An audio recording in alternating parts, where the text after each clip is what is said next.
காசாவில் எஞ்சிய ரஃபா நகரம் மீதும் தாக்குதல் நடத்தப்படும்.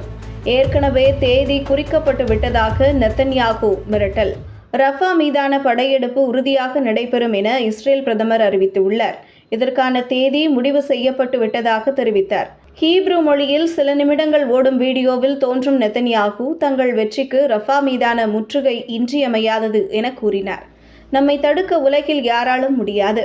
அதை முயற்சிப்பவர்களின் எண்ணம் நிறைவேறாது என தெரிவித்தார். இது தொடர்பாக அமெரிக்க வெளியுறவுத்துறை செய்தி தொடர்பாளர் மேத்யூ மில்லர் அளித்த பேட்டியில் ரஃபா மீதான இஸ்ரேலின் முற்றுகையை அமெரிக்கா எதிர்ப்பதாக அறிவித்தார்.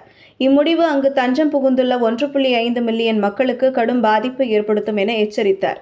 அம்மக்களை பாதுகாப்பாக வெளியேற்றுவதற்கான எந்த திட்டங்களும் இஸ்ரேலிடம் இல்லை என விமர்சித்த மேத்யூ தங்களின் நிலைப்பாட்டை இஸ்ரேலிடம் தெளிவுபடுத்தியுள்ளதாக கூறினார்.